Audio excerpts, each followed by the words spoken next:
Hi, I'm Mary. And I'm Katie, and this is The Housewife Did It. Pop culture edition. Low tidbits edition. Yeah, true. Um, if you like our show, you can like, follow, subscribe, share it with your friends, share it with people that you don't agree with politically, and But be like, warn them.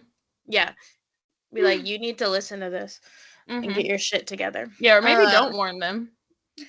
And yeah, our first John Benet Ramsey video has over 100 views on YouTube. The second one, even being blocked in several countries, has more views than a lot of our other videos. Yeah, I was like, what do we need to do about that?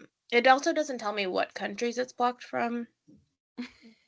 And I kind of, to be honest, if it's not America, I kind of like don't think it matters because I don't know that we Okay, have a lot of international. America first, I don't think Mary. we have any international listeners. Yeah, probably not a lot, at least. Um, and if we do, If you are an international listener and you tried to find it on YouTube, go listen to it on Spotify. sorry. We're so sorry. All right. All Are right, you you ready? ready? How do I have Let's the do first it. tidbit? Yeah, this is. Um, Sorry, Mary. once again, we're gonna start the tidbits really low Yeah. and then try to climb our way back out. This is where we need like a producer to go Yeah. through our script and say, that's a weird order. Yeah. Billy? So, first of all, Teddy Mellencamp has been diagnosed with multiple brain tumors. She's been posting about like what that means. They talked about it on Watch What Happens Live. And then also Katie Thurston, who was previously the Bachelorette, came out and announced that she was diagnosed with breast cancer. She did post an update, I think yesterday, that it has not metastasized, which I think is a good thing. Yeah. So She's so young, and she I posted know. like a statistic about like the rise in women being diagnosed with breast cancer under 40, and like scary. Yeah. It also on I am obsessed with Extreme Makeover Home Edition. Oh, okay. The new round. I Okay. love it. And the season finale aired Thursday, I think. And it was a two-part from last week and this week where they were building a wellness center to go with a cancer treatment center. And the hosts are the girls from the Home Edit, which I also love. Sure. And Clea, of course, also has breast cancer. And she was like explaining her like diagnosis and kind of like her treatment process, and was like saying that like basically like she will be receiving cancer treatment for the next 10 years. Holy That crap. like the type of breast cancer she has, like they don't They they can don't treat it like yeah. Well, slowly. that like it like not that it like won't go away, but that like it is like very aggressive and will be in her body for a very long time. So the treatment is almost there to just like make it not get worse, Yeah. but it's not necessarily like Yes. fixing it immediately. Yeah, and she's posted some updates this week as well, that she had a double mastectomy when she was first diagnosed, and when they took it out, they realized it had spread like much farther than they originally thought, and so that's kind of where that treatment comes in. But she said that one of her new breasts was like really red and like swollen and like hot to the touch, like feverish. And so she thought they told her that she was going to have to take them out as well. And then she said that when she went in to get the scans, it was like suddenly fine, I guess. And they were like, I don't know what happened, but like, so she's been posting updates as well. And it just has felt like a very cancer heavy Yeah. 2 weeks. Yeah. And I don't know if it's because I've been watching Extreme Makeover Home Edition, or if it has truly Perhaps. been a cancer heavy 2 weeks. Mm-hmm. Also, I mean this in the nicest way possible. You look like Gabby Wendy's girlfriend. with your hair like that and your glasses. It's cute. Yay. She's cute. Okay. Great transition because we're about to talk about the traitors. Good job, Mary. Our producer would be proud. Have you seen the guy on TikTok who's obsessed with Tom Sandoval? Okay, it's so funny, but so let me tell you what's going on with that. So this guy, he's a big fan of the traitors, but he doesn't watch reality TV outside of that. He loves the game of the traitors. Right. So he's like, oh, like the game of the traitors I like, but like I don't know who any of these people are. Fine. But he thinks Tom Sandoval, if you watch Tom Sandoval solely on the traitors, which they do tell you exactly what he has done, but whatever. Yeah. He's funny, you know. This guy calls him Tommy. He's like obsessed with him, and his girlfriend was like, do you want me to tell you why the world hates this man? And he was like, hates Tommy? Like, people hate Tommy? And she was like, yeah, babe, like he's like one of the most hated men in the country. And he was like, no, not Tommy. But Tom Sandoval started commenting on his videos and is like, oh, like you're the best man, like love you, buddy. How few fans must you have? I know. When you can go and comment consistently. Yes. On one of their posts. Oh, it gets better. They went on a double date. Oh, okay. And so now Tom Sandoval is sharing videos of him and this guy, like that they're like in love and like besties. And in all the videos, the guy's girlfriend is like, I hate this. This is not a friendship I was looking for. But they are cute videos. But I wanted to say that because it was funny. Yeah. Also, though, Carolyn and Brittany have said that on the traitors, Tom Sandoval would beg them to play his music in the vans, or if he wasn't begging them to play his music, just like generally asking for weird music to be played in the vans. Brittany said he found a trumpet in that. Of course he did. Competition where they were finding the baby dolls. Yeah. And just like stopped. Dude, if we're trying to get money and you stop, you're the only person who's singing into that phone, and you take a break to play your trumpet. Oh, I'm livid. I'm immediately banishing you. Yeah. Like, of course you're a traitor. You just stopped in the middle of the competition. Tom sabotaged our. Yeah. Our also, money. like, they film in the vans, kind of like they're like they film their conversations like after these competitions, kind of get in their headspace and whatever. So like, why are you wanting to play music in the van anyway? Yeah. You're supposed to be discussing. You're supposed to be debriefing. They're like, okay, we're done debriefing. Yeah. Time for music now. Whatever. Yeah. I am not caught up, I must admit, but the internet has helped me quite a lot. Tom Sandoval says he's the biggest threat to the traitors in the house right now. He did. Incredible. Chriselle. Okay, I misunderstood the situation. Chriselle was talking about that, like, she doesn't know why the show cut this out, but also she then was like saying that like she thinks this does make Danielle like a good player because it's part of why like no one suspected her. Yeah. But apparently Danielle was swearing on her grandchildren throughout the show that she was a faithful. Chriselle said that that's been cut out, but she said, I don't have a problem saying it because Danielle knew that it would probably be aired. And she like said, like, this is going to be on TV. So like, if I'm lying, you know, whatever. Yeah. But I don't know. A part of me is like, I get people will judge her for that. Also, though, like, she's a Big Brother player. Yeah. And like, they do that all the time on Big Brother. So I just like, what do people think like actually happens as a result of you saying like I swear they on die? Someone? I guess. Like, yeah, it was in an interview with Caitlin Bristow, and Caitlin was like, I wouldn't be able to sleep at night. And I'm like, because she's afraid that like as she falls asleep, they're dying. Like, I don't know what, like, is that what we think? Is that like by saying, and like maybe that makes me have no morals. And I don't walk around swearing on people. Yeah. But I also don't play competition shows worth lots of money. But like, Yeah, is that the idea Yeah. that, like, you've now, like, cursed this person? Right. And I think what's interesting. And maybe I'm superstitious enough. I probably would be like, let me swear on someone that, like Bob the drag queen mm-hmm. swore to God. And right. then he was like, fine by me. Yeah. But, like, I guess I think most of the people who have issues with people saying things like that are, like devout Yeah.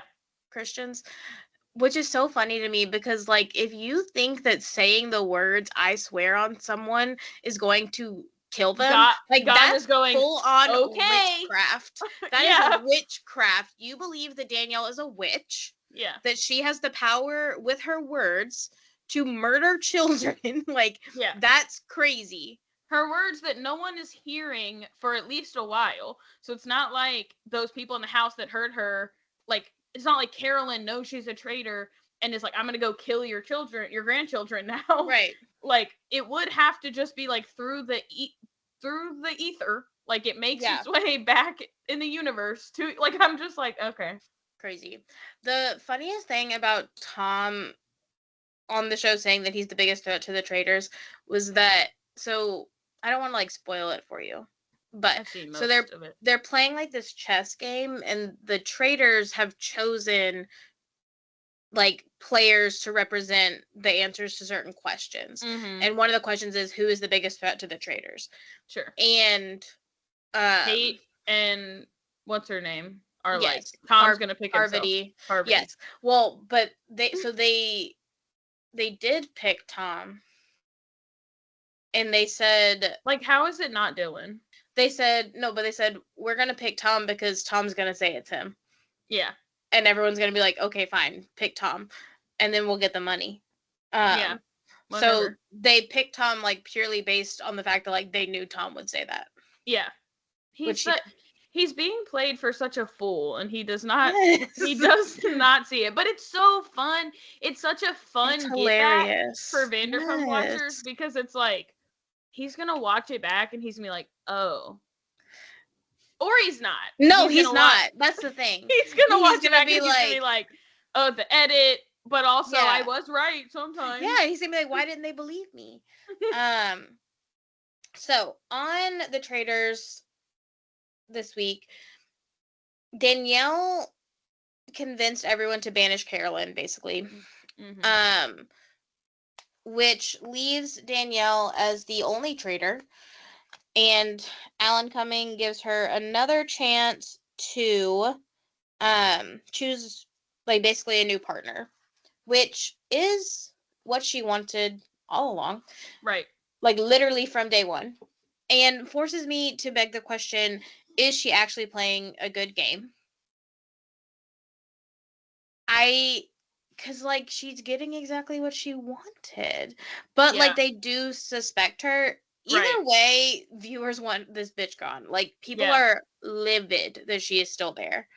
Yeah. And, like, from what I've seen, everyone at the end is like, oh, like, this seemed like traitor on traitor fighting. Yes, and, like, Brittany is now like, oh no, I've been besties with this girl and I've been fooled. So, you know, like, I think in that way, like, no, she's not playing a discreet game. No, maybe she is getting what she wants, and, like, I guess we'll see if she has a strategy to continue, but, like, I think she's next on the banished list. It does show us who she picks to join her as a traitor. You can tell me. It's Brittany. Okay. Of course. And so people are really rooting for Brittany to accept the offer and then I just think that do fucks Brittany what she so did hard. on Big Brother. Yeah, but I just think it fucks Brittany over so hard because everyone is already on to Danielle now. Right. And so if you know that Danielle is going to pick someone else, or you consider that, then you have to know that it's going to be Brittany. But I think, I don't know. I think that they were so convinced it was Danielle and Brittany. So then when they found out it was like Carolyn was one, I think they've kind of knocked Brittany off the radar now. Sure. Like, oh, it's just Danielle. We thought it was Danielle and Brittany, but it was actually Danielle and Carolyn. So now we just have to get out Danielle. Yeah. Yeah. I don't know. I mean, if the goal is to just be a bull in a china shop and get what you want, then yeah, she's doing great. But like as far as maintaining the secret, this has been the worst season in Traitors history for that. Yeah. Like, Jesus Christ, these people are giving it up left and right. Yeah. I guess moving along to a series of pregnancy announcements. Jesus. The most, I said Jesus. Yeah, the most disappointing is certainly that while we were all sitting there going like, is Jen Affleck getting divorced? What's going on? No, she's not. She's pregnant with her third child. Yeah. Macy and Michaela from Secret Lives of Mormon Wives are also pregnant. Yeah. Did we plan this? Yeah. And Madison LaCroix is also pregnant. Yay! And also married to a Mormon. I forgot. So scary. Yeah. Yeah, but I hope that means he's healthy now. Yeah, I was gonna say it's exciting. Like after seeing what we've gotten to see this season about Brett's cancer, that they're having a baby. Yeah, that's cool.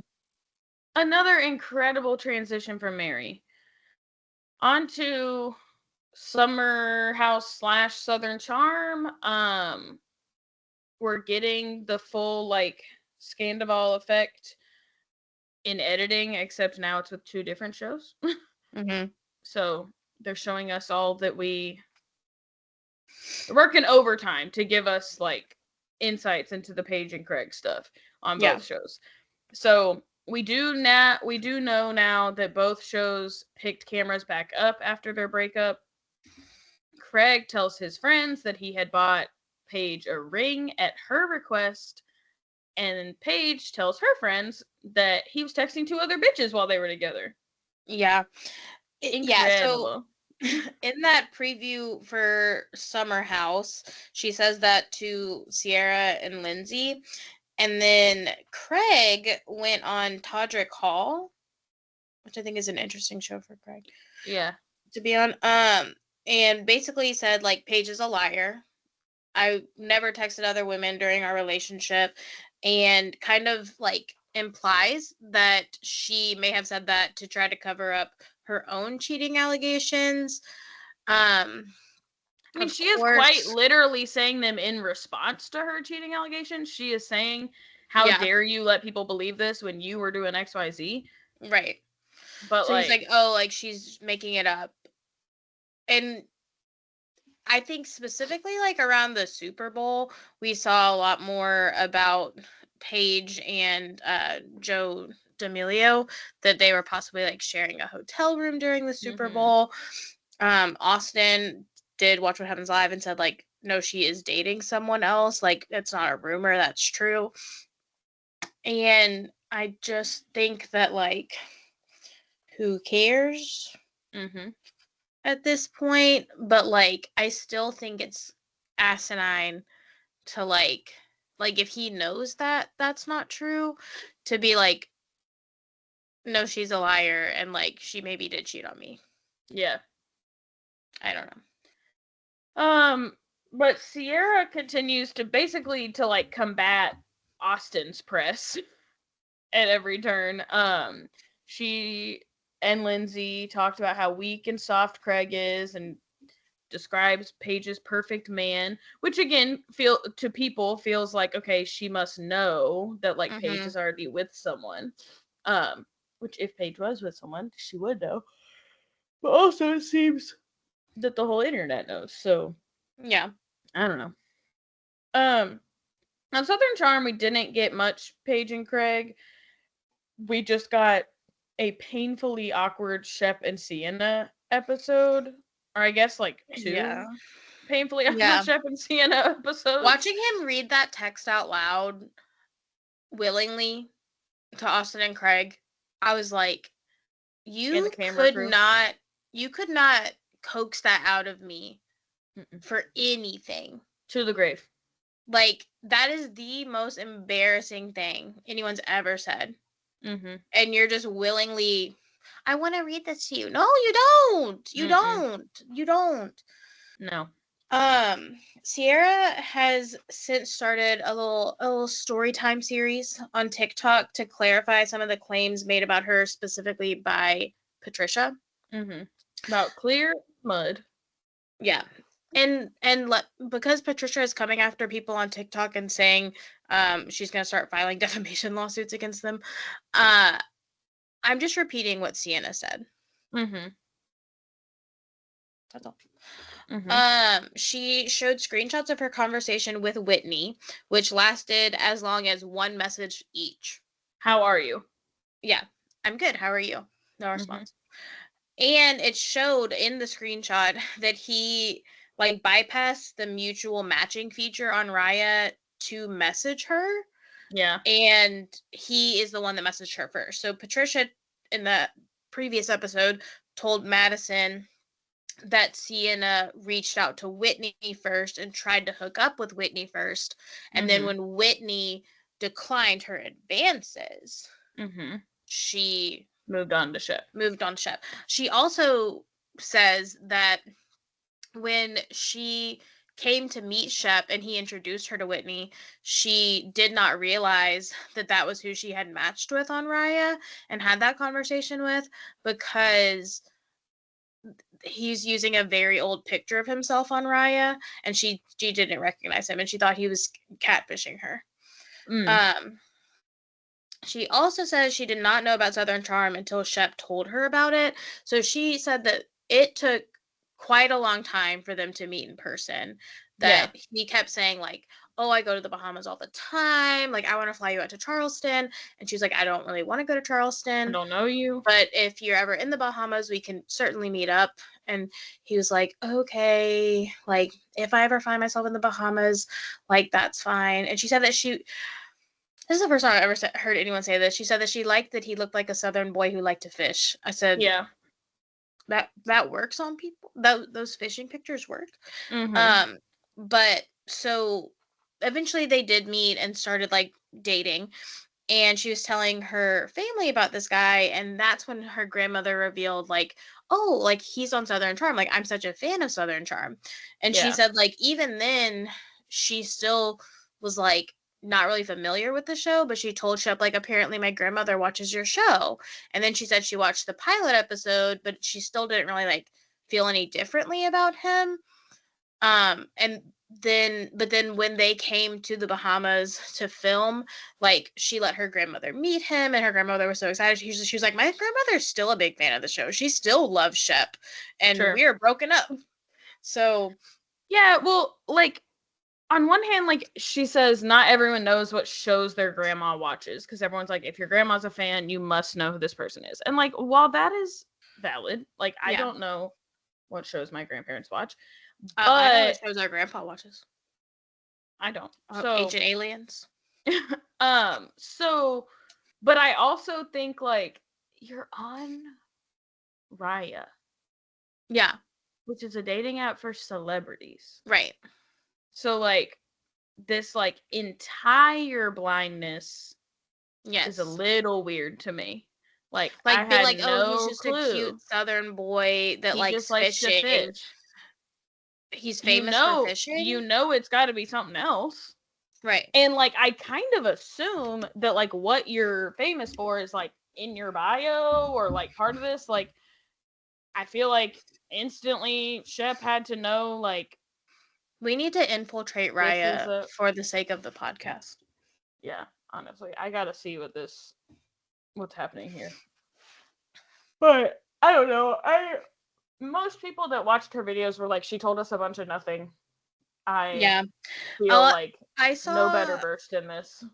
I saw some very back and forth comments. Like, people were like, oh, like, she's just, like, beating around the bush. Like, she's not really being honest. And then other people were like, baby, like, you're 26. He's a predator. You don't have to defend yourself to anybody. Sure. And then another girl posted and was like, I think Whitney is a predator. And yes. Patricia DM'd her and was like, what did she say? She said, like, defamation is a crime. Mm. Or defamation is punishable by law or something. Scary. Back on Summer House, less cringy because we get to watch Ciara rip into West. She tells him he's a loser. She hates his hair. He's on some weak ass shit. So good. I also think like it is like sad as much as she's like vague about admitting it. Like they ask like, did you think you would get back together? And she said, I will not play myself for a fool. I will not answer that. And so like she's trying to avoid it, but I think it's like very clear that their relationship or like at least contact with each other like continued to be something different for her than for him. Yeah. Like she's like, we could have just left it at that drinks after reunion, but she says that she was confiding in him about her family stuff. And like maybe it didn't get romantic again, but like, yeah, imagine the shock when like you're telling this person about your family and then they write a new they go into another piece of press about you. Like, yeah. So I saw someone say about her grilling of West. You can tell she's hot off a Trader's Round table. Mm-hmm. He's like, we should do this in private. And she's like, why? Everyone here can listen. What do I care? Yeah. Maybe we'll banish you, bitch. Have you seen the rumors about Bailey? I'm assuming yes. Okay. Do you have any thoughts on her before I tell the general public what we've heard? No, I mean, like, I feel like she's like irrelevant, but I also don't know like how much of that is editing. Yeah. That, like now I think they're it's like mostly editing. Like now they're like, we're not gonna have her as the cast, so we'll just show her with Lexi, you know? Yeah. But I also like her. I know, and I think like a sad. storyline could have been that like this guy that she's in like a situationship with could come for a weekend. Like, you know, they always do that. Like, but I mean, I don't really care about her, but again, like that's the making of the show. I really like her, and I'm like sad that this is kind of how it's playing out. Also, every time I look at her, all I can see is Amanda Seyfried. I think she looks just like Amanda Seyfried with black hair. But anyway, so if you don't know, essentially Bailey was added as a new cast member along with Lexi and Raul. Is that Emerald? Emerald. So off. He's not here yet, so that's Emerald, who we haven't met yet. And so people noticed when Lexi and Bailey came into the house, and Lexi was like, "This is my best friend," blah blah blah. That it was odd that Bailey was like picking a room for kind of the summer when she's not on the official cast photos. And so people started looking into it, and like she was so not like introducing herself as like I'm like I'm Lexi's friend, with Lexi, like yeah, she's like clearly a new part of the house. And basically what people found was that she was, when she was back in the city, was telling people storylines from the show and talking shit about the production of the show. And when producers confronted her about that and said basically like, hey, you can't do that or you won't be on the show anymore, she stopped showing up to the house. Yeah. And so I guess at a certain point in the season, she were probably like, coming. Thank God. Yeah, they're like, problem solved. Yeah. So I guess at some point she'll stop coming around. But I'm sad because I think she's kind of funny. But whatever. But that I think the reason I like her, is when they stepped foot in that house and Jesse Solomon was like worshiping the ground Lexi walked on, and then he's like, "And who are you?" I felt that in my soul. Like I was like, "Oh, like she's so cute, but she's like the ugly friend." And the only line that like anyone gave her, she's like, "I'm from Kentucky," and West is like, "That touches Missouri." And like Yeah. that's what they came up with. I'm like, okay. I thought for a second, I was like, oh, maybe she'll have something with West, but she has a man apparently. A kind of man, yeah. Yeah. But it was just like painfully awkward to watch when Gabby's like, I want some wine. And Bailey, Yes. instead of reading the room and being like, we have to wait for that, is like, let me go get it. And I'm like, sit your ass That's down. also so me though. Like I was like, oh, like someone wants wine. this is me. That's me as a person. I am a person, but I didn't even like realize that's me as a person. That's me if I were a person. But I just like I think I just everything she says form. Everything she says, I'm like relatable.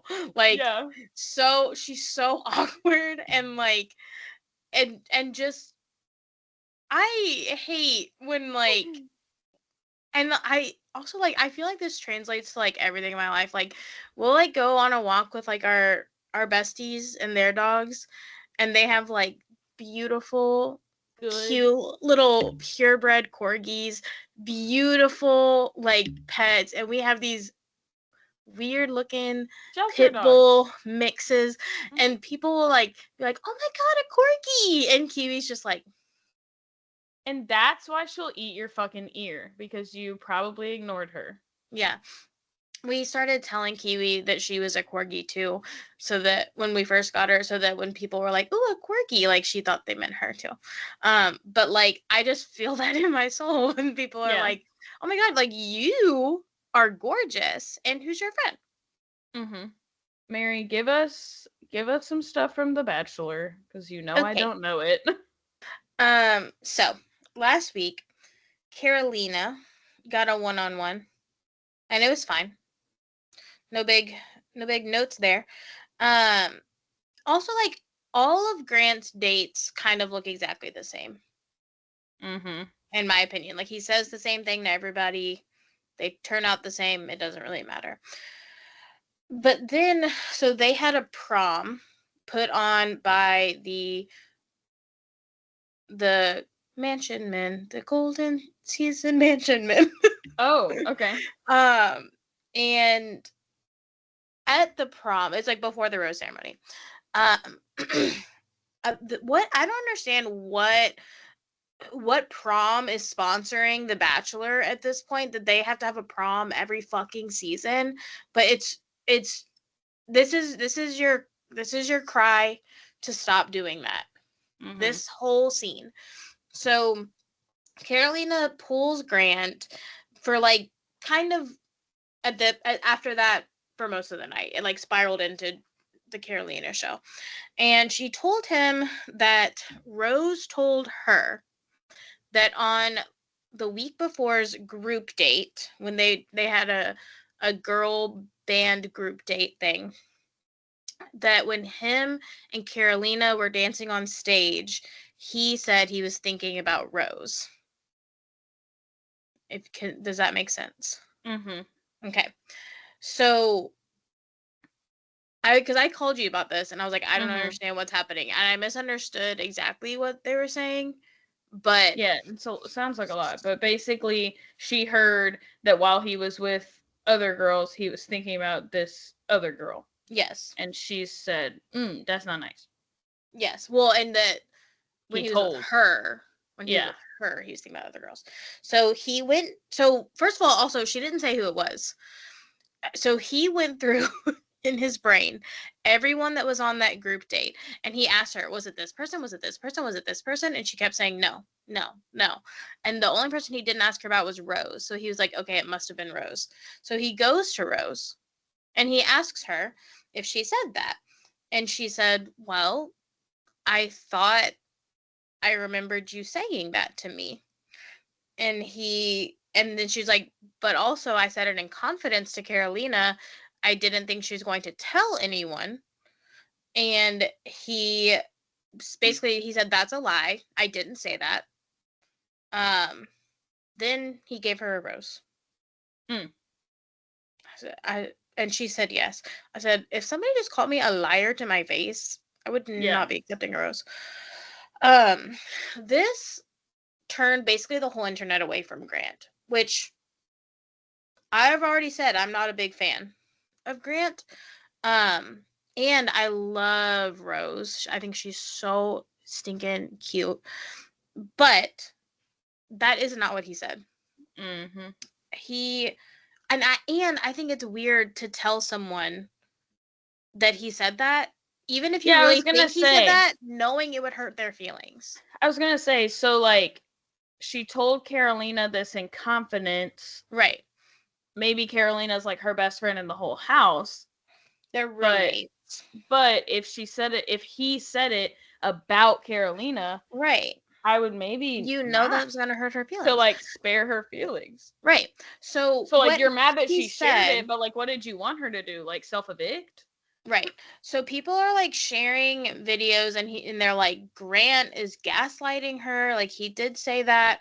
What he said, first of all, it was like in the night portion of that group date. So it has been a week at this point between him saying this and her telling Carolina. And what he said was, I don't want you to think that I forget about you, because I do think about you. I think about you a lot. Like seeing you dance on stage.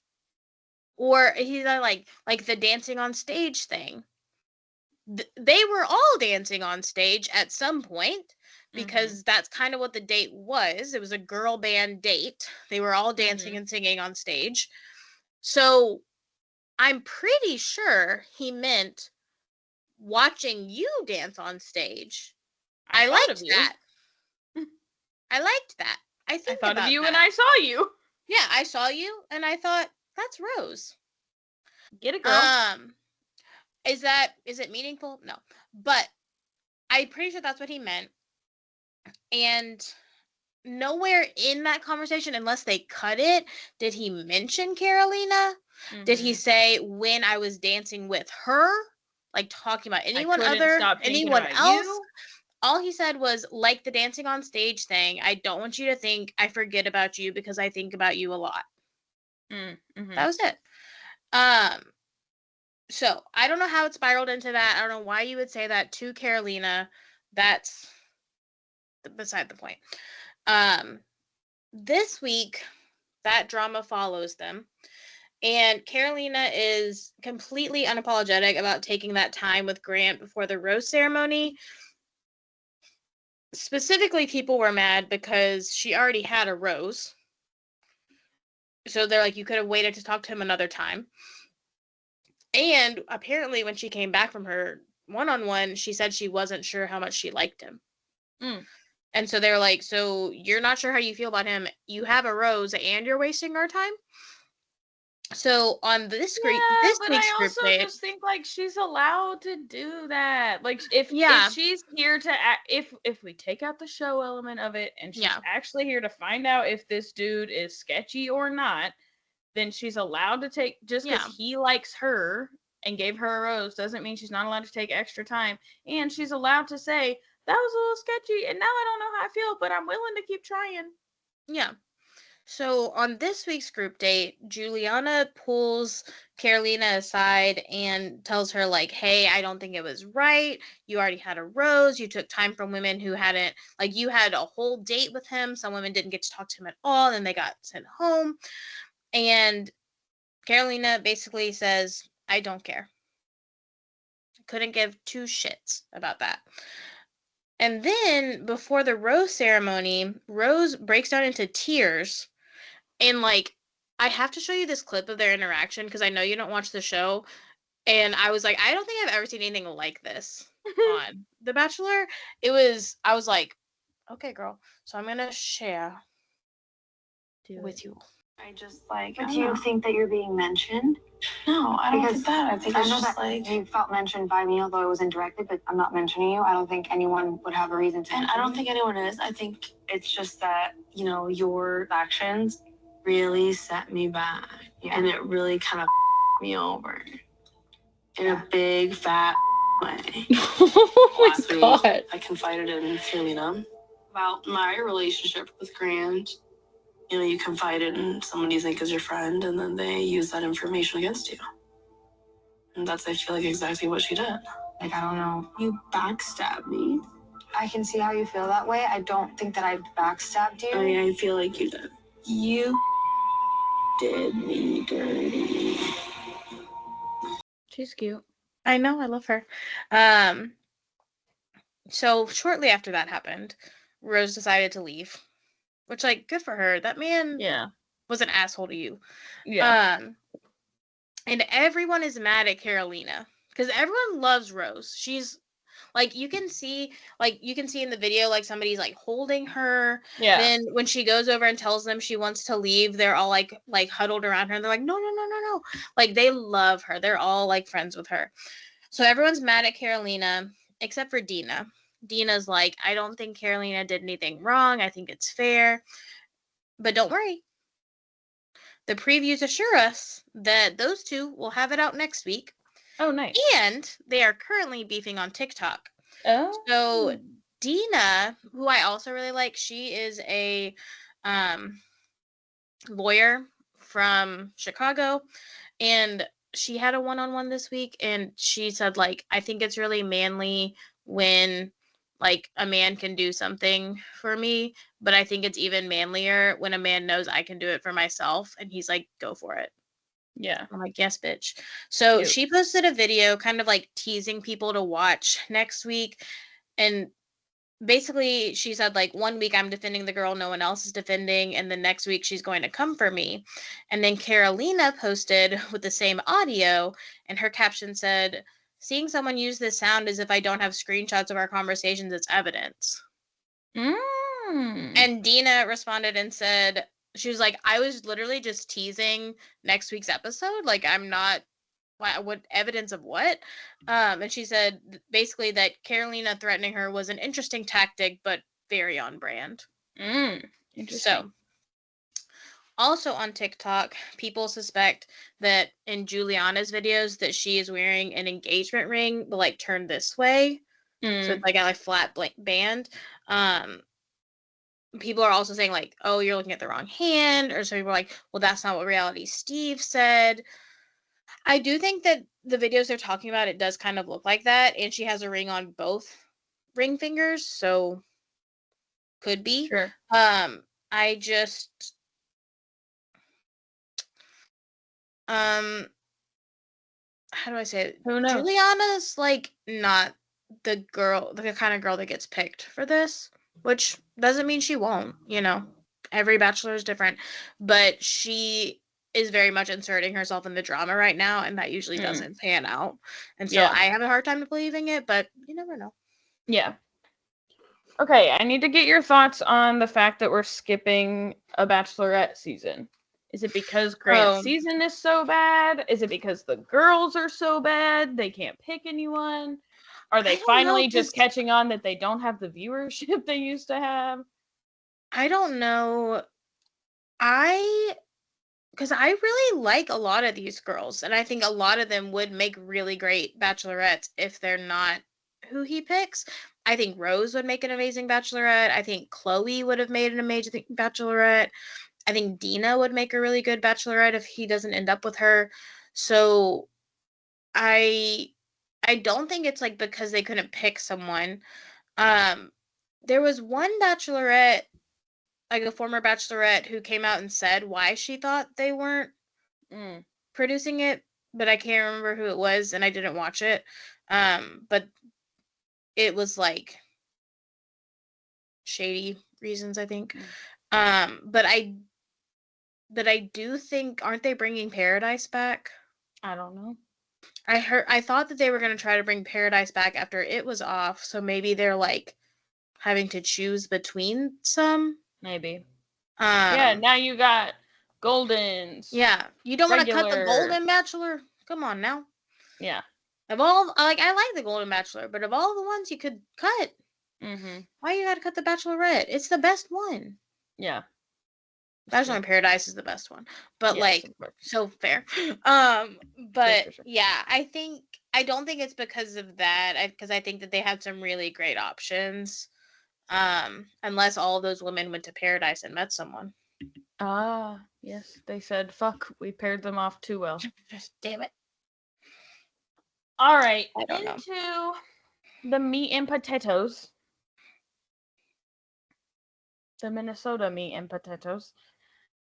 So, by the time this comes out, we have gotten the second batch of episodes.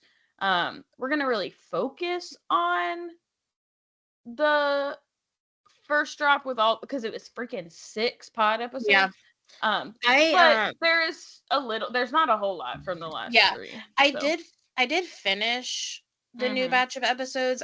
I didn't find it super interesting, but I did put like the main bits in there. So we'll discuss, but all y'all that are saying this is a boring season of Love Is Blind, you're right. Yeah. I just love the Minnesota of it all. I know. When you texted me and you said Minnesota looks so good, I was like, don't move there. Yeah, well, I did mean physically, like when they're shooting through Minneapolis. Yeah, I know like, what you meant. The skyline looks so good. We love it. I want to move there again. No. So first, a lot of opinions about the unseasoned chicken looking white boys. AI created these 5 men, same man, different fonts, like.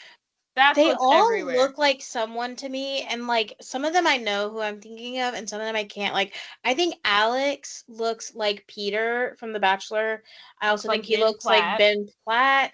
And who was the other person that he looks like? I don't remember. We said that Mason looks a little like Joe Alwyn. Mason, his jawline freaks me out. Like his underbite. Freaks me out, but he looks like someone, and I can't figure out who. Dave, I think looks like I think if you told me that he was one of the main cast members of A Million Little Things, I'd be like, oh yeah, of course, I remember him being there. I think he looks like all of those dudes. Yeah, and like my first response is like, is that shocking for the season that comes out of Minnesota? Obviously, I recognize Minnesota has lots of people of color. Production could have done better.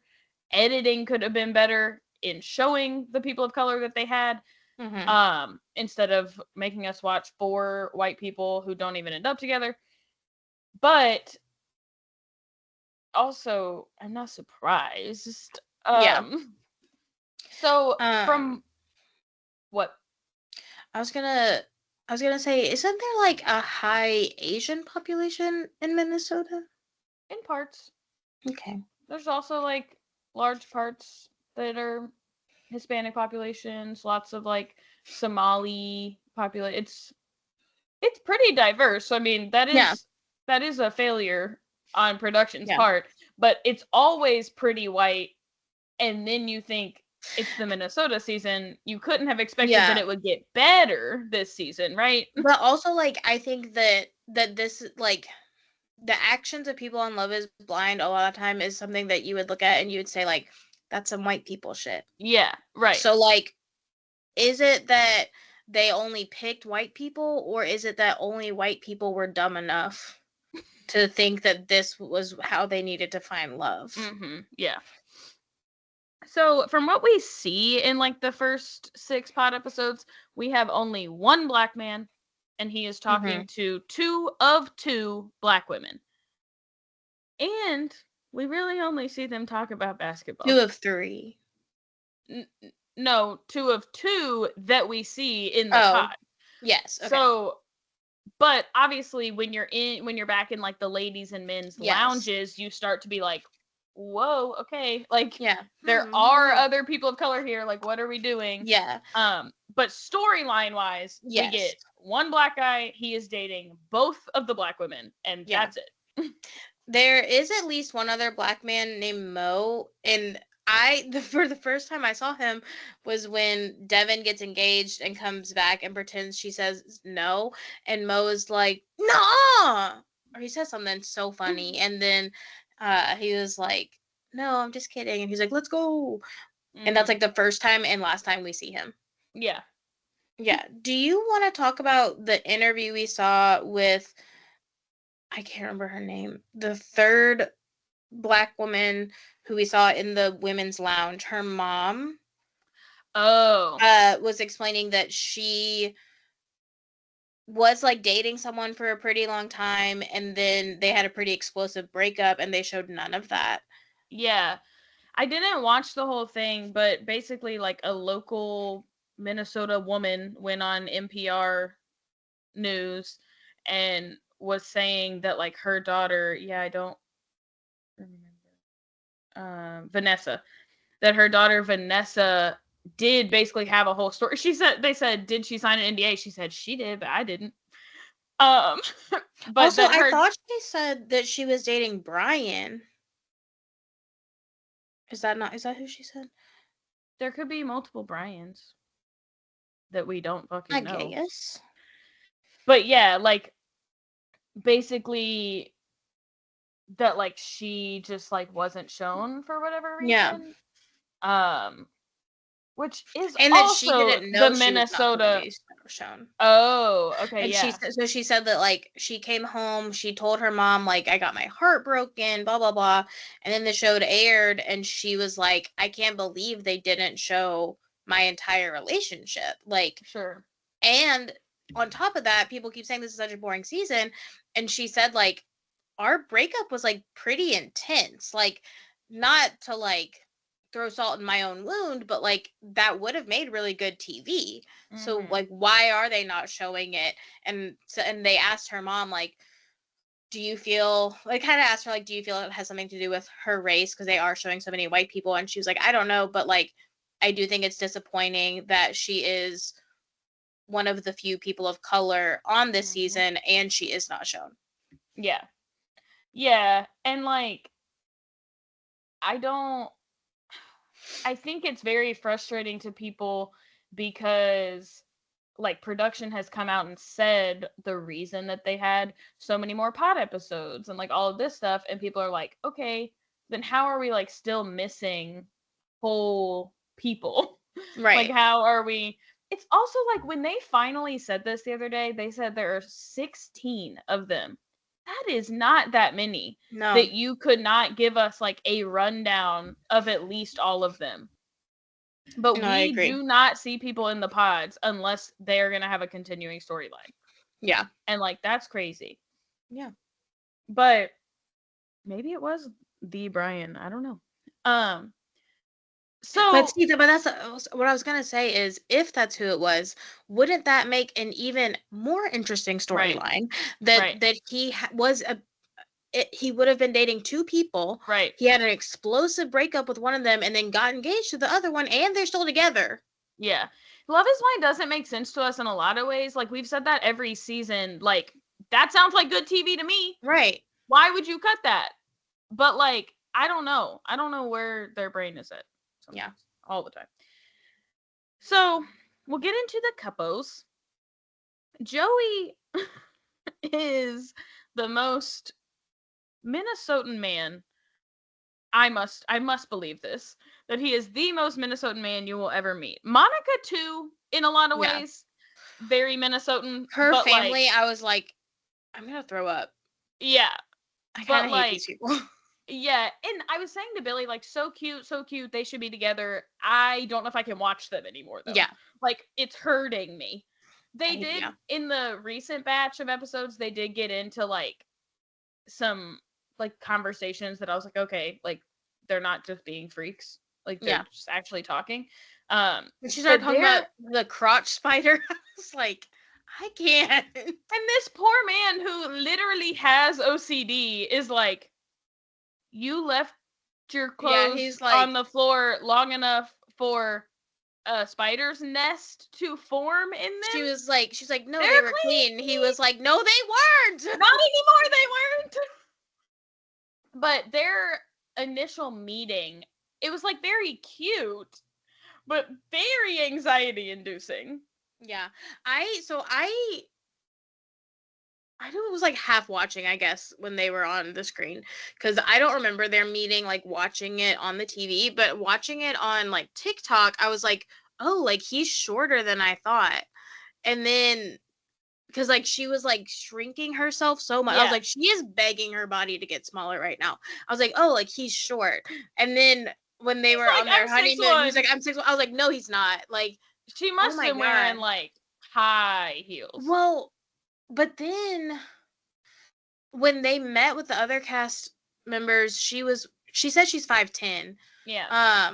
She was wearing like some like smaller block heels, and they were still like neck and neck. Maybe he's fibbing a little. He also in that meeting gave the most Minnesota goodbye I've ever seen. So this is like a phenomenon that Minnesota goodbyes last hours because you like inch toward the door, but you're like still talking and you're like, oh, bye. And he just kept turning around, waving again, turning around, waving again. Like I was like, this man cannot leave her. But I think they're cute. I've enjoyed listening to him talk about his OCD. Yeah. And like, I think he has depth that we didn't see in the pods. Yes.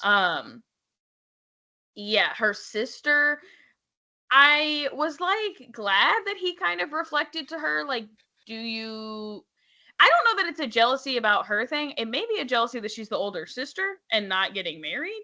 Oh, for sure. And that she's in a relationship. But obviously Joey didn't see that part, but like, I appreciated that he reflected that back to her. I don't know that that's generally going to go over well if he like continues to just be like, sounds like your sister's problem. I think she wants him to be like, how can I fix this?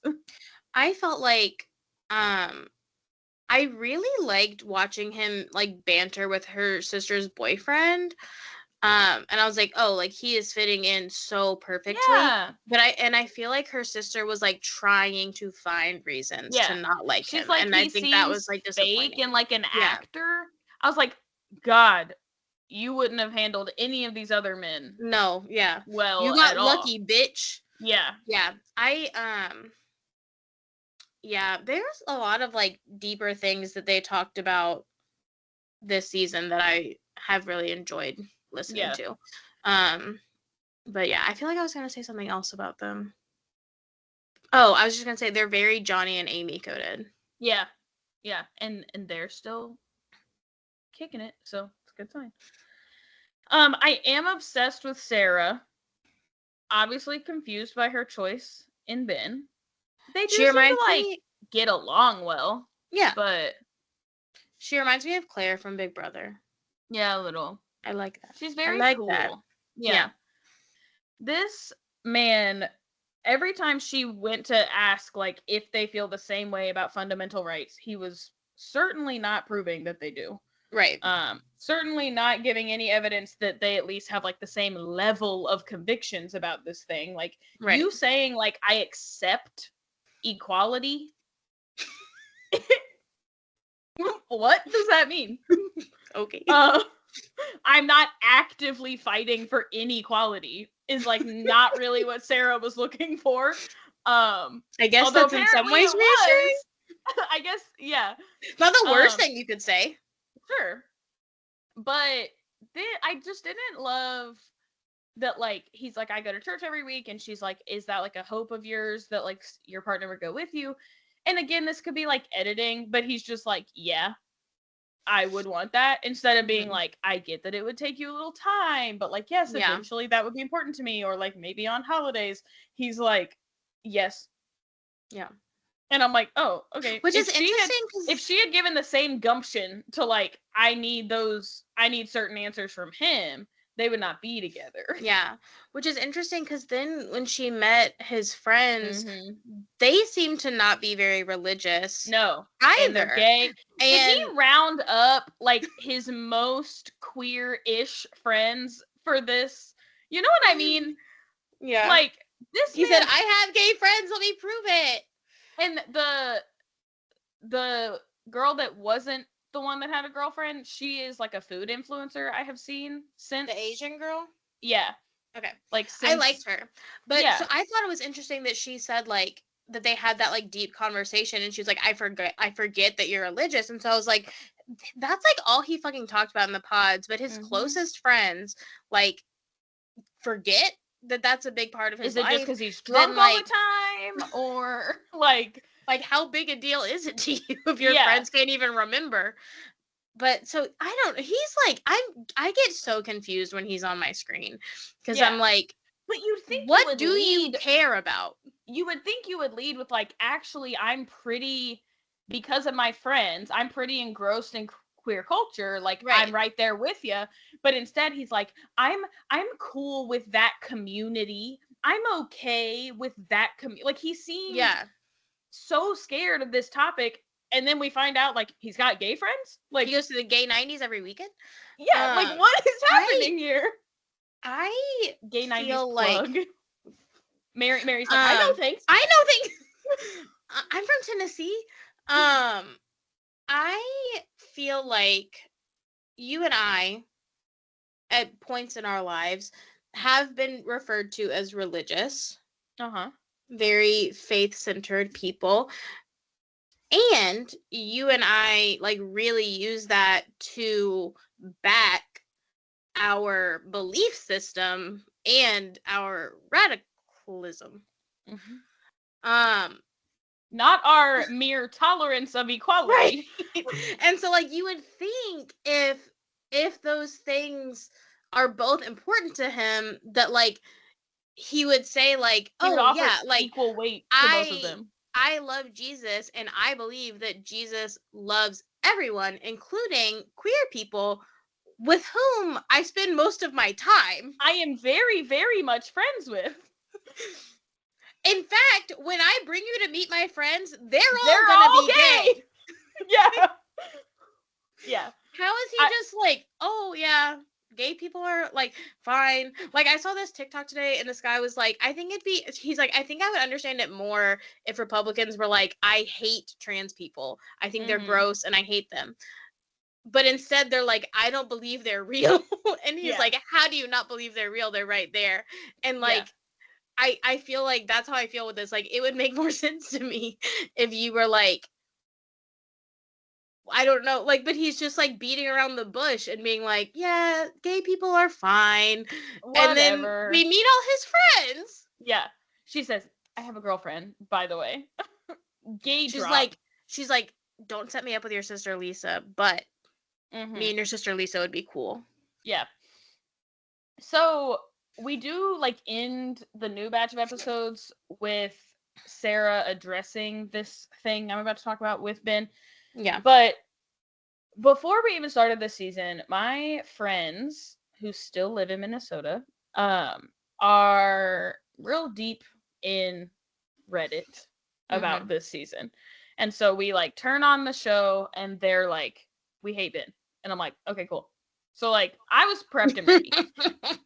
This man is talk of the town, controversy coming out of the Twin Cities, that Ben is awful to women. That he went on the show purely for fame.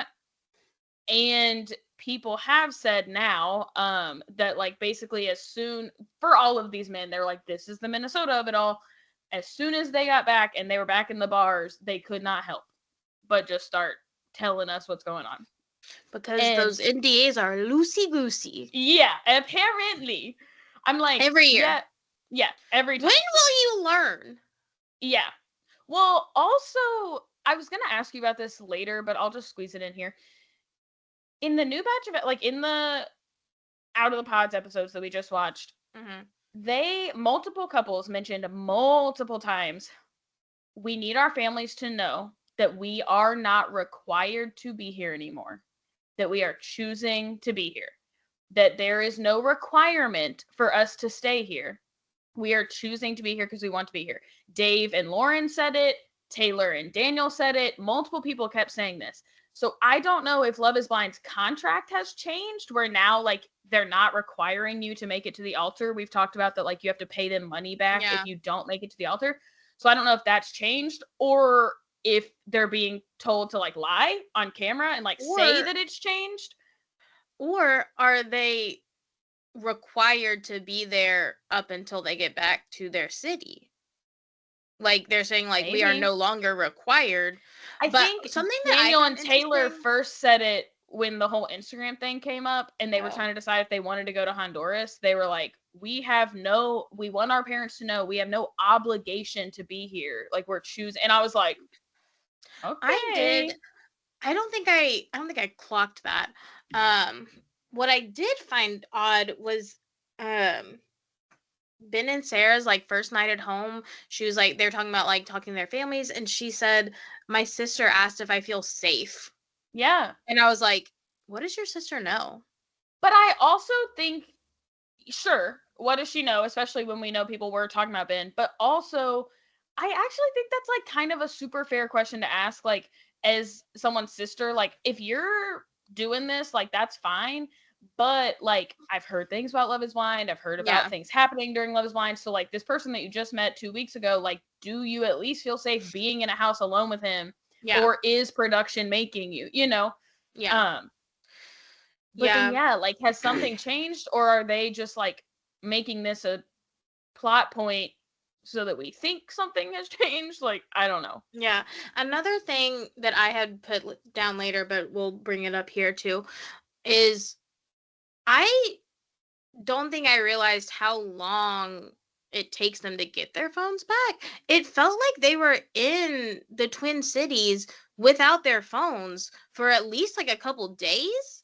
Because then Sarah sits down with Ben, and this is kind of, I think this is like kind of the end of that batch of episodes.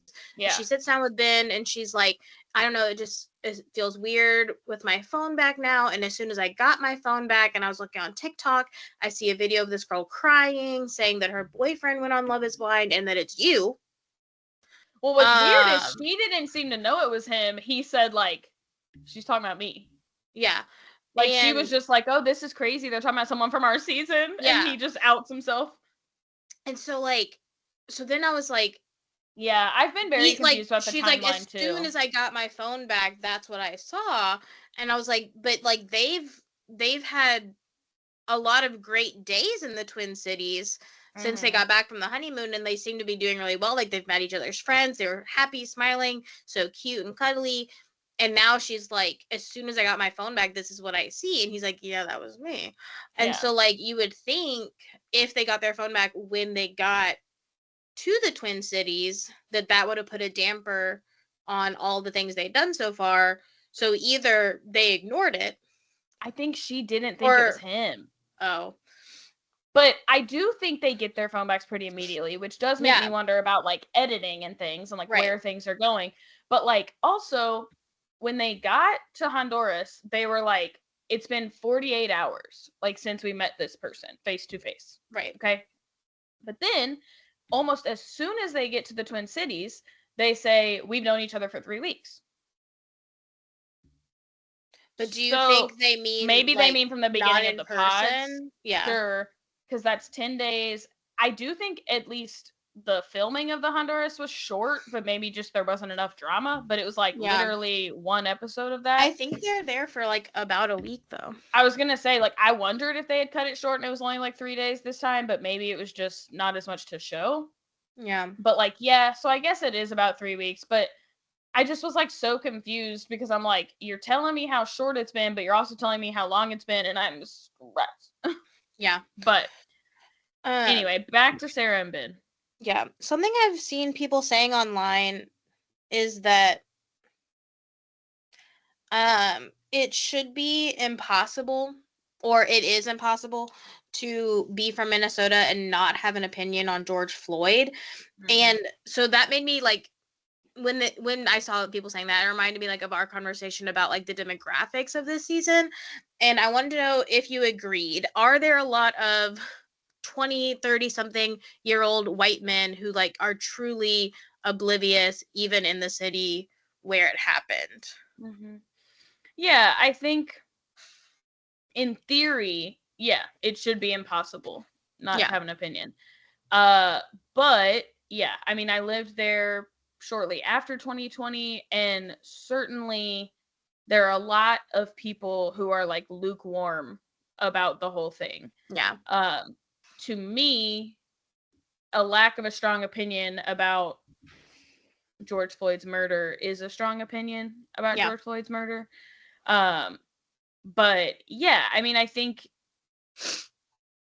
guess you could consider as part of like the complexity that like if you lived there during like the riots, there was like an additional level of like fear that maybe puts you like feeling in the But middle. I would think that would give you an even stronger opinion. Right. Like But I was way or gonna the say, other. but again, like you must already have beliefs that make you blame certain people for those Right. riots versus the people who committed a murder. So I think like, yeah, I think it's hard to be a 20, 30-year-old living in America and not have a strong Right. opinion about George Floyd, certainly in the Twin Cities in Minnesota. Yeah. So yeah, I mean, I think that should have told Ciara a lot. Yeah. Another thing I have thought about, Ben, and I guess this is like my moment to be a devil's advocate. Sure. Is I watching this, I was thinking about my own husband and yours. And I was thinking about like when each of us started dating our husbands, neither of them were very into politics, and now they very much are. And so I was like, maybe this is like her being like, oh, like I can teach him, I can fix him. And he even says, like, I don't expect you to teach it to me, but I'm willing to learn. And so I'm like, okay, like, that's fair. Like, a lot of men, especially white men, aren't super into politics because it doesn't typically affect them. However, we started dating our husbands as teenagers. And we had several years to radicalize them before we married them. So I do see like the difference in that like he is a grown ass man and he still doesn't have an opinion on politics, and they have to fix that in a matter of weeks or months. And so like I think that like seeing that, I was kind of like, maybe it's not so much that like I feel like Ben is a bad person, but at the very least, I think that Ben is He should very be there by now. immature. He's very immature, and like at the least, he's immature. Yeah. At the most, he's a bad person. Yeah. But like, so like, I don't know. I was thinking about that. I was like, well, like, Sammy had never voted before we started dating, and he was 20, and so like, but like, when we got married, he was 25. And also we're from Tennessee. It's like different, I feel like. It's a different culture. Sure. Politically. And then like also like I was thinking about Billy, but like again, Billy was 18. 17 when y'all started dating. And so like but I feel like they came around pretty quickly because we care so much about politics. But if I'm almost 30 and I'm meeting someone else who's almost 30, and I've been through a bunch of other people that I've dated, and probably Ciara has dated people that are more politically inclined, who are more like her. Yeah. And so I think that I would be like, no. Yeah. But like, for us, we're like, we had never been with anyone else who was like super liberal, pop off, queer culture. What, you know what I mean? Like, we found very moldable men compared to the conservative men we may have dated. What if I told you none of this was accidental? But yeah, I think that like putting myself in her headspace at the age I am now, because he's my age, right? I think so.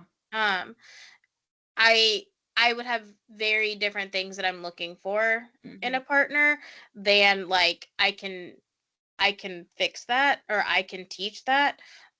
Whereas when I was 19, especially not in 4 weeks. No, I was 18 when I started dating my husband. When I was 18 and he was 19, like we had a lot of college to still get through. He can learn, and he did. Yeah. And now he be saying things that I'm like, whoa, that's very progressive of you. Yeah. I don't have a transition. On to some more Christians. So Devin and Virginia, it was cute. Also, Minnesotan, that Devin and Virginia find out they went to the same high school, albeit 5 years apart, so they didn't know each other. But I think that the cutest part was that, like, both of them had, or it was her dream, I guess, but it really resonated with him. But both of them were like, yeah, like, I dream of, like, continuing to live in this community. I would love to coach basketball at our old school, like, just to, like, continue to give back and, like, be involved there. I thought that was cute. That is cute. Yeah. Yeah. This made more sense when you had the question there. But so the other woman that Devin was dating before he proposed to Virginia was Brittany. And he probably was like, I can't say that for the rest of my life. Yeah. Well, I cannot he found out she was bisexual, and that kind of deflated things. Apparently, that though, was rough. Somebody said they said Brittany told him she was bisexual and then showed up in the most butch outfit and started manspreading the very next date. I said, good for her.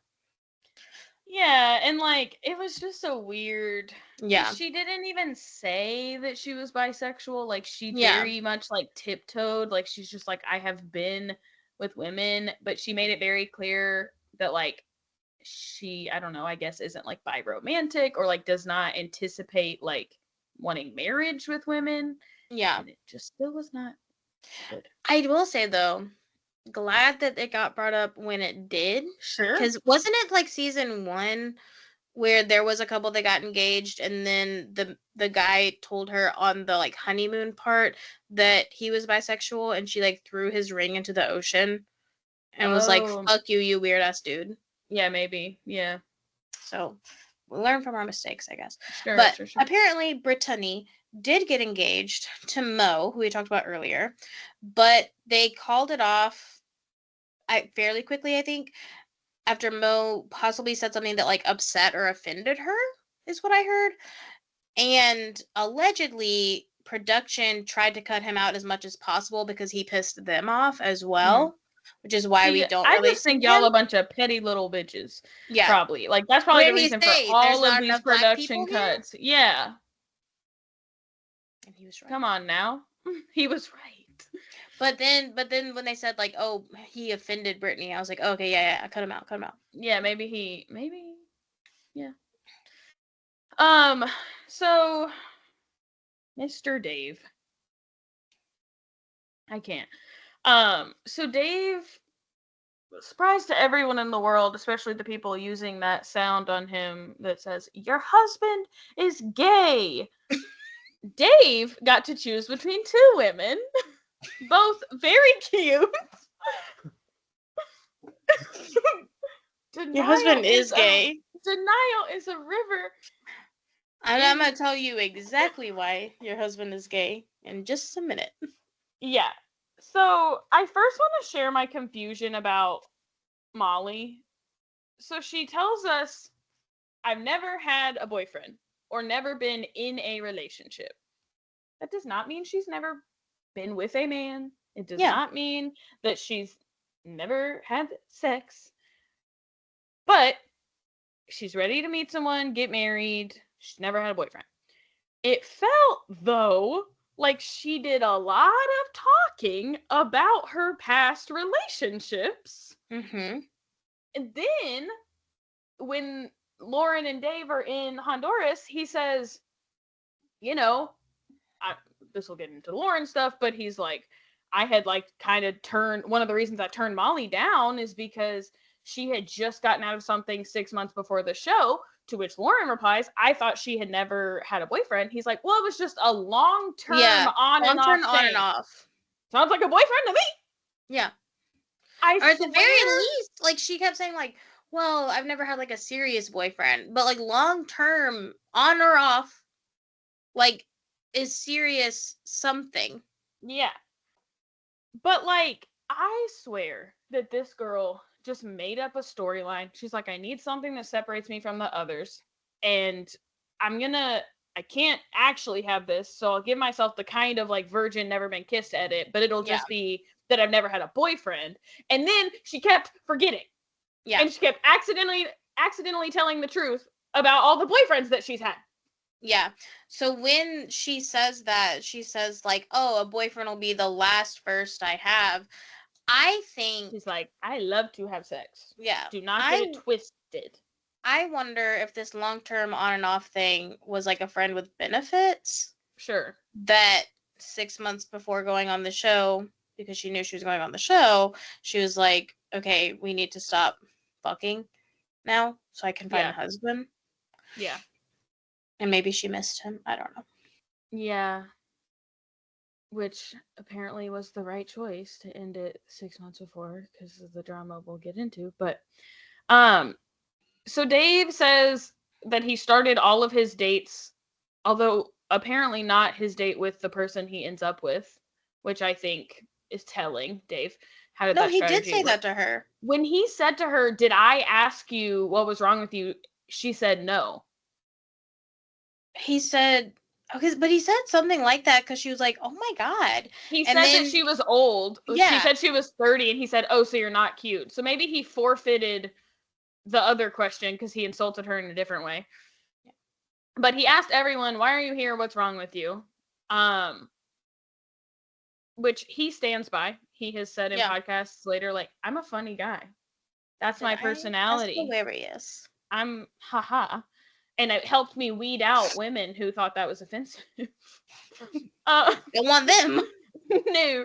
So he admitted that he's been shallow and an asshole in the past, which people did not feel was a self-reflective moment. They felt like it was a signifier that all the things viewers were feeling about him were true, that he's misogynistic, he's condescending, and that he's not there for the right reasons.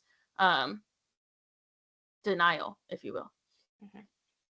But he ends up engaged to Lauren, who is obviously too good for him and too cute for him. Yeah, she's so cute. She's so cute. She also looks like somebody, and I can't figure out who. But a cutie. In the second batch of episodes, he shows Lauren his collection of One Direction and Harry Styles shirts, and it is extensive. Yeah, and then he's like, I wish I'd worn this boy band looking jacket in front of Nick Lachey. Especially for a 30-year-old man. Like, when I told Billy said, oh, that's cute. Good for him. Like, Billy, wants to cheer him on. Like, he's like, good for you for loving something. Yeah. Like, Billy's trying not to be like, your husband is gay. Yeah. Like, he's like, can I say that?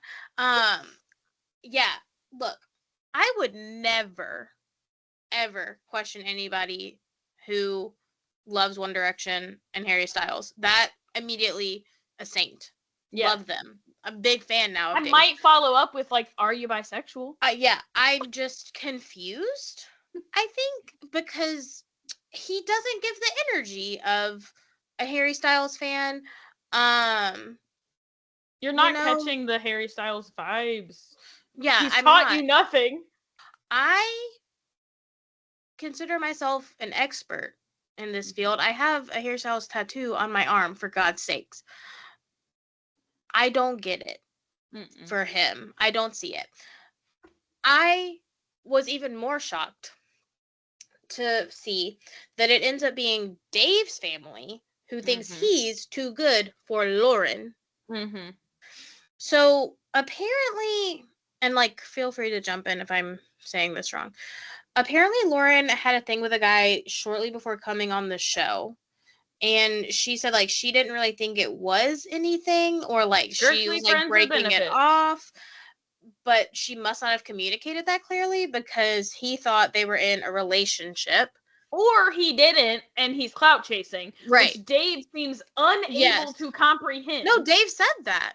Well, no, her friends are like, he has texted me, he just wants to be on the show, and he just keeps saying, like, well, how do I know that's true? Because the facts I have. And you're like, why do you believe their facts? So apparently I don't understand how Dave's sister found out, She's got but mutual she's connections. upset. Everyone has So, mutual connections with this dude. yeah, I need to because know who he is. the Twin Cities are such a small town. Mm-hmm. So I was like confused when they first came back because he was like, my family, like she was upset because his family wasn't coming around. And he's like, I think my sister is calming down. I think she's ready for it. And I was like, didn't your sister make you go on this show? Like, why is she mad? And Yeah. so then they say this. And so, like, not only was his sister, like, really the only one in his family that was on board with it in the first place, but now they all think that the girl he picked is in a relationship and just going on the show for, like, the wrong reasons. And then, now people keep saying if you watch the videos of them having this conversation about like how nervous she is to meet his sister, they're like, oh, you can see Dave realizing he's in love with his sister. Yeah, true. And it's scary.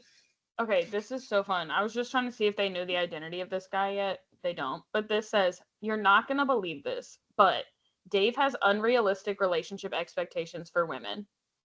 I know. Shocking to the core.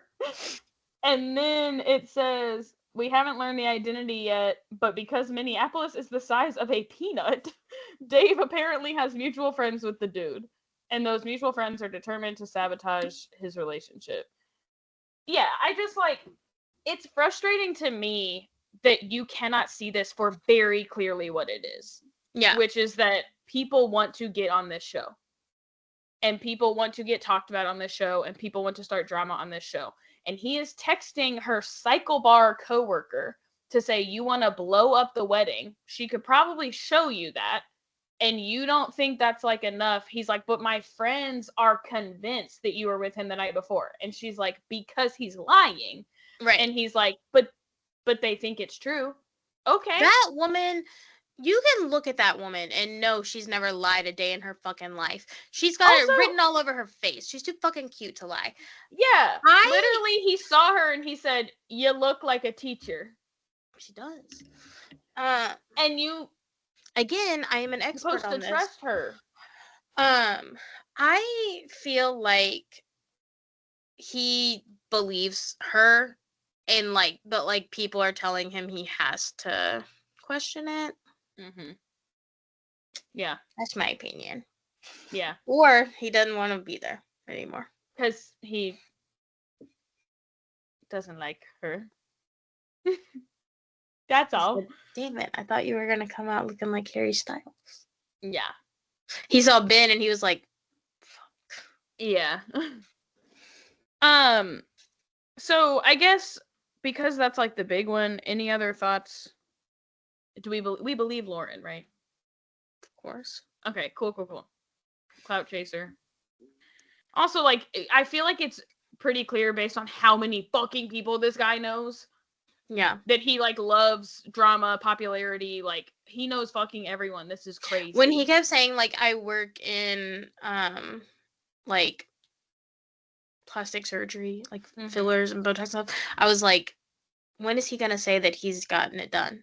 Yeah. When is he going to admit he had his lips filled? Yeah. Come on. So, on to Daniel and Taylor. They were an obvious couple from the beginning. After the first batch, we were left on a cliffhanger discussion that Taylor had strong suspicions that Daniel followed her on Instagram prior to the show, and that possibly none of the things that they connected on were genuine, which is, like, totally fair. She's, like, probably sitting there thinking, he walked in, he heard my name, he immediately got on one knee. Was that fake? He loves Christmas. Is that because he already saw, you know what I mean? So she's like stressed that he like planned this. But some people feel that this was somehow an addition by production because there hadn't been enough drama. And they do move past it. So, yeah, you know, could be. Yeah, in round 2, production tells Taylor like that they're willing to give her phone, which was a good move, to look at this, and she says yes. Then we spend 2 minutes watching her ask for the Wi-Fi password, and then 3 minutes watching her scroll through a follow-unfollow app. That was brutal. To not find anything. She said, a lot of people have unfollowed me. this whole storyline really confused Sammy for some Yeah. reason. Like, he was like, but like, how would he have known that it was her just from hearing her voice and like her name? And I was like, no, baby. I was like, she's saying like she thinks he knew like, oh, this girl's gonna be on the show. I think she's cute. Let me find out all this stuff about her so that I can win her over. Like, knowing she was gonna be on the show. Not like he got there and she said, my name's Taylor, and he was like, I follow a Taylor on Instagram. I bet it's the same one. And he was like, but like, who cares if they follow each other? And I was like, no, like, she thinks that he's like lying, that Right. he's like, I know all this stuff about you because I followed you, and so this is why you should like me. And he was like, Right. but he wasn't. I was like, yes, we know that now. Yeah. And then he kept saying like, well, I don't understand, like, how is he gonna prove that? And I was like, he's saying like, you know what, I can't. You just gotta trust me on this. Yeah. I And really liked his so family gracious. also. Yeah. And I was he's like, I was ready to not like him. I know, but I could be being fooled, but I think he is so genuine. And I think that like the things she pointed out and like his wording are like very true. And like, yeah, he doesn't just say like, yeah, I agree. He's like, I'm right there with you. And like, that's a cute thing that like you feel, you know, like I do think he has a very confident, like reassuring, like he's not skipping a beat with how much he loves her. He's not hesitating. Like he is obsessed with this woman. When she met his sister, I was like in tears when he was like, she said, when his sister said like, not knowing like what the people I care about look like is like my everyday experience. And I was like, oh my God, like, cute. Yeah. I love this. His parents are so sweet. Yeah. They sit down with her parents and they're like, when they're adults, you can no longer tell them what to do. I thought it was like sweet that like that they found out like that her parents weren't really on board, and then when he finally got to meet her parents, like his parents showed up too. I was like, good for them. Like they're like, we love your daughter already. Yeah. And like, we're here for you. If it doesn't have to be multiple different meetings, we can just do it now. Like, cool. Yeah. So Taylor has talked on like podcasts or whatever online, and she has said she's asked fans not to think about the Instagram thing anymore, to just consider who they know Daniel to be from the pods. And she says like, you know, I was running on no sleep and pure adrenaline, and I regret this. Yeah. So I think we can all move on and understand that like he's fine. Daniel's good. So now let's move on to the biggest tease of the season. Mason, Madison, Meg, and Alex. Mason and Meg are straight up conspiracy theorists. Honestly, would have been so fun for them to just end up together. Although, based on the previews, they just might. I don't know. But I was like, did I miss something in the previews? Yeah, at the very end, it showed them like walking into a event, and Madison's still like, Mason's a liar, and Meg's like, well, so we'll see. Now, Madison was down to Mason and Meg. Yes, I saw that. I thought you said Madison and Meg. I was like, oh no. That would be wow. We would have led with that. Madison was down to Alex and Mason as her top two when Mason told her that he was committed to her, then proceeded to continue dating Meg. When she confronted him, he explained that he didn't actually mean it when he said it. He's so sorry, it just slipped out of his mouth. And this obviously rubbed her the wrong way. Even though Alex had expressed like the most concerns with Madison, basically he was like, with all the things you've been through in your life, and you admitting that you have an avoidant attachment style, like, I am very, very worried. Mm-hmm. But Madison was still very into him. She thought that this was vulnerable and great, whatever. In the end, none of those four end up with anyone. When you look up from this season, the villains, it is most often the top two are Dave and Madison. And I am so sorry to be a broken record here that I am always on the side of women. But I did not feel that way. Everyone keeps saying poor Alex because Madison was manipulating him. They say that she was just trauma dumping on everyone. And frankly, the whole time, I was on her side. Yeah. Everyone tells us every season, you just get so deep in the pods, you talk about everything, you don't even realize like what kind of stuff. I've never talked to past partners about this, but I did in the pods. But when she does it, she's trauma dumping inappropriately. And like that's weird to me. Yeah, I agree. I really liked her. And Yeah. I saw that before I started watching the show, and I was watching it and I was like, I don't understand where this narrative is coming from at all. Like, Yeah. I don't get why y'all don't like her. Yeah. Also, like, I think she has every right to find Mason to be slimy after he tells her he's committed to her when he is not. And I think that it's weird that literally everything I saw was like, poor Alex is just defending his friend while Madison's trying to manipulate him, but good for him for not falling for it.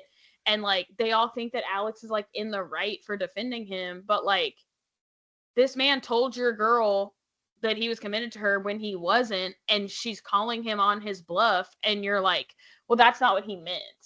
And like, how do you know? Like, you are not in here. I just thought that was very strange. Like, go date Mason. Yeah. That's actually who ends up together, Alex and Mason. Finally, I would like to end with a victory for myself. Ultimately, I am usually right in never siding with men ever. Because since this, it has made it all over the internet that Alex has been known while in his 20s to date and provide alcohol to a bunch of minor girls. People have said, he has said to me, I prefer when women look, act, or are very young. Like, this is... I was going to ask for clarification because I was like, I would say, like minor, like, under the age of 18 or like under the age of 21? No, under the age of 18. Okay, never mind. Yeah. Which, like, again, you could get into semantics and say, like, dating them, like, maybe he was 20 and they were 17, and then, like, you know. But, no, he's, like, still known to, like, prefer young girls. Because, like, what I was thinking was, like, thinking about, like, when I was in college and, like, I was 18 and, like, that some of my friends would buy me alcohol because I wasn't 21. But, like, I was 18. We were classmates. Yeah. No, minors. But that's different. Yeah, that's different. 16 and 17 years old. Yeah. People really want to hate on Madison for any reason possible. So people started looking into her art and are ripping it to shreds. So at first, people were like making fun of the style of her art, saying like, oh, it's like all digital prints. It's like they're cheesy, like centered around like sex and girly things, and like everything's like made to look like something else, which is like kind of what art is a lot of the time. People were saying like, oh, like people like, it's okay, girly, I got a hobby in 2022, but like it's time to let go of it. But since then, people started pointing out that a lot of it appears to be inspired by other people's work. So like a lot of the art that she has put out, they found like it in like a different form. Like one, like she has a print, they've seen it as a sculpture, or like different things like that. Since then, her art website has been taken down. Yeah, she had an art like story highlight. It's gone. She did post on her story yesterday, I think, that she would start posting her art again soon. Once things have calmed down a bit. Yeah, she will post more of her art. Some of it I think was so cute. Good. I think it was cute, and like I think also that like that's very in style right now.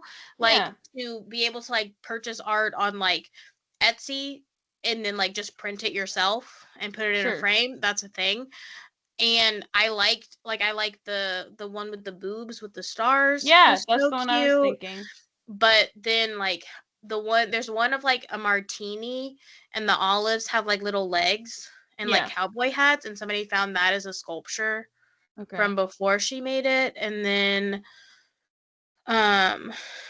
there was one of like a matchstick Yeah. that people found as a print on a different website, like very similar style. But also that's also kind of like what's in right now. Like so many people who make those kinds of digital prints like have ones that are based on like playing cards or like Sure. espresso martinis. Like that's kind of just a thing. I get like the olives with the legs and the cowboy hats is like very specific, but Sure. like saying that like she made a print of a burnt matchstick is copying someone is kind of a reach in my opinion. Yeah. But yeah, I'm not here for all the Madison hate. And her purple no, hair in the previews is so cute. incredible. She also looks like someone. I think she looks like a girl we went to summer camp with, whose name was also Madison. But y'all don't know her. Yeah. To round us out, there were apparently 2 other engaged couples that the show did not follow. One of them might be Mo and Brittany, I guess. And the other is Kylie and Brian, who are 2 white people. Kylie, and they have you might remember from the atrocious jacket she was photos. wearing. Yeah. But they have since posted that they are still together. And so many people wonder why we were not shown them, especially to Mary's point, if Brian is the Brian who was in a major breakup with Vanessa. But Let's look at that real quick. Did you sign in? No, Adam. She was with someone named Adam. Oh, okay. I don't know him. We don't know him. But anyway, that was our very deep dive into Love is Blind. Thanks for sticking around this episode. It's been a minute, a while. Yes, long thank you. And yeah. Bye. Bye.